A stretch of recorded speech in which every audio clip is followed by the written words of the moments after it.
এনআৰচিত চাপ দিয়া সকলৰ বাবে ভাল খবৰ। তো আপোনালোকে অতি শীঘ্ৰে আপোনালোকে আধাৰ কাৰ্ডটো লাভ কৰিব। তো আধাৰ কাৰ্ডটো লাভ কেতিয়া কৰিব?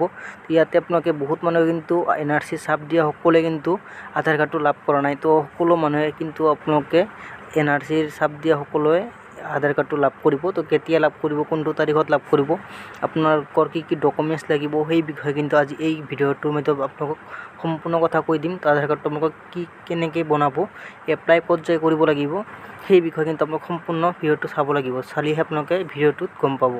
তো আপোনালোকে বহুত কিন্তু আঁচনি কিন্তু আপোনালোকে এই এনআৰচি চাপ দিয়াৰ কাৰণে কিন্তু বহুত আঁচনি আপোনালোকে নাপায়।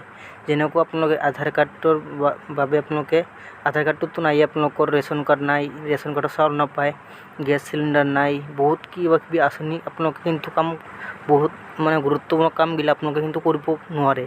কিয় নোৱাৰে? আপোনালোকৰ এনআৰচিৰ চাপ যিহেতু দি আছে, সেইকাৰণে আপোনালোকে আধাৰ কাৰ্ডটো নাই। আধাৰ কাৰ্ডটো কিন্তু বহুত কামত লাগে, সেই কামত কিন্তু আপোনালোকে ইউজ কৰিব নোৱাৰে। তো বহুত মানুহে কিন্তু কমেণ্ট কৰি আছিল যে আধাৰ কাৰ্ডটো কেতিয়া খোল খাব। তো মই আপোনালোকক জনাই দিম যে কেতিয়া খোল খাব। তো ডক্টৰ হিমন্ত বিশ্ব শৰ্মাই এটা ভাষণ দিছে। তো ভাষণত আপোনালোকে জানে যে আমি 9,55,000 যি আধাৰ বন্ধ হৈ আছিল, সেই আধাৰখিনি আমি মুকলি কৰি দিয়াৰ বাবে কেন্দ্ৰীয় চৰকাৰে নিৰ্দেশ দিছে।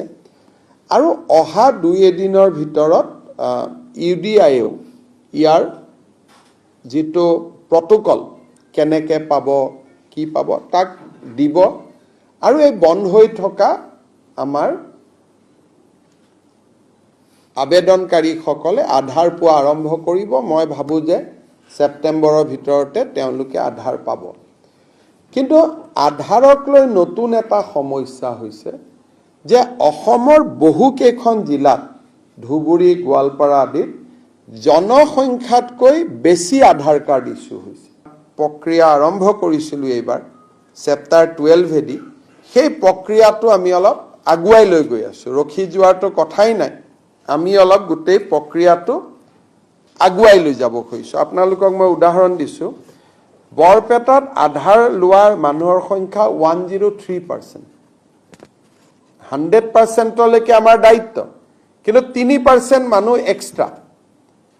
ধুবুৰীত 103, মৰিগাঁৱত 101, নগাঁৱত 101। ফিজিকেল টাৰ্গেটতকৈ বেছি মানুহে আধাৰ লৈছে। বৰপেটাত 103.74, পাব লাগে 100%, পাইছে 103.74।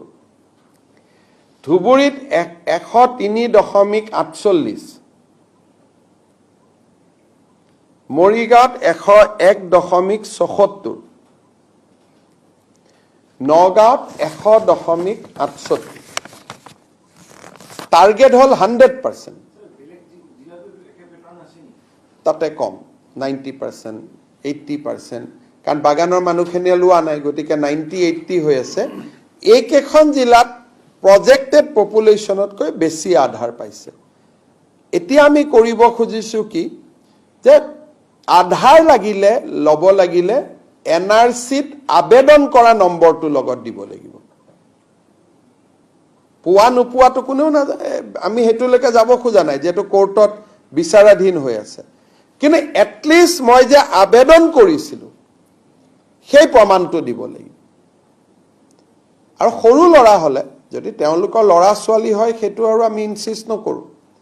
ই অন্তত নতুনকৈ কোনো লোক অসমত আহি স্বদেশী হোৱাৰ ৰাস্তাটো বন্ধ কৰি দিব। কাৰণ আজিকালি আধাৰখন পালেই কয়। আৰু ভাৰত চৰকাৰক এই বিষয়ে আমি জনোৱাত ভাৰত চৰকাৰে অসমক বা আন ৰাজ্যকো এতিয়া অধিকাৰ প্ৰয়োগ কৰিছে যে আধাৰ যদিও চেণ্ট্ৰেল গভৰ্ণমেণ্টে দিয়ে, ডিচিৰ NOC পোৱাৰ পিছতহে তেওঁলোকে আধাৰ দিব এতিয়াৰ পৰা। যিহেতু আমাৰ সকলো মানুহৰ আধাৰ হৈ গ'ল, নতুন মানুহখিনিৰ ক্ষেত্ৰত এতিয়া আমি আধাৰৰ প্ৰক্ৰিয়াটো অলপ টাফ আৰু আমি টান কৰিম। কিন্তু কনফিউজ হ'ব নালাগে, যি 9 লাখ বন্ধ হৈ আছে তেওঁলোকে পাই যাব। এইখিনি আমি নতুনৰ ক্ষেত্ৰত কৈছোঁ। ইয়াৰ ফলত অসমত অন্তত নতুন বিদেশী নাগৰিক অহাৰ ৰাস্তাটো বন্ধ হৈ যাব। যোৱা এমাহত বৰ্ডাৰত কেইবাজনো বিদেশী নাগৰিক আমি ধৰাৰ কাৰণে আমি অলপ সাৱধান আৰু সচেতন হ'ব বিচাৰিছোঁ। গতিকে এইখিনি মোৰ ফালৰ পৰা ক'বলগীয়া আছিলে। তো ভিডিঅ'ৰ মাধ্যমত আপোনালোকেতো সম্পূৰ্ণ কথা আপোনালোকে শুনিবলৈ পাৰিছে। তো আপোনালোকে অতি শীঘ্ৰে আপোনালোকৰ NRCৰ যিসকলৰ হাতৰ চাপ দিয়া আছে সেইসকল মানুহে কিন্তু অতি শীঘ্ৰে আধাৰ কাৰ্ডটো বনাব পাৰিব। তো NRCৰ চাপ দিয়াসকলে যিসকলৰ কাম আপোনালোকৰ বন্ধ হৈ আছে সেইসকলৰ কাম আপোনালোকে অতি শীঘ্ৰে আপোনালোকে সম্পূৰ্ণ কৰিব পাৰিব।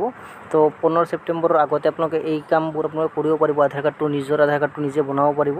তো আপোনালোকে আধাৰ কেন্দ্ৰত যাই কিনে আপোনালোকে এপ্লাই কৰিব পাৰিব। তো এপ্লাই কৰাৰ পাছতে আপোনালোকে কামখিনি কৰিব পাৰিব। আশা কৰোঁ ভিডিঅ'টো ভাল লাগিছে। ভাল লাগিলে আপোনালোকে চেনেলটো ছাবস্ক্ৰাইব কৰি ৰাখিব এনেকুৱা ধৰণৰ নতুন নতুন ভিডিঅ'বোৰ পাই থাকিবলৈ। তো ভিডিঅ'টো এটা লাইক কৰি দিব।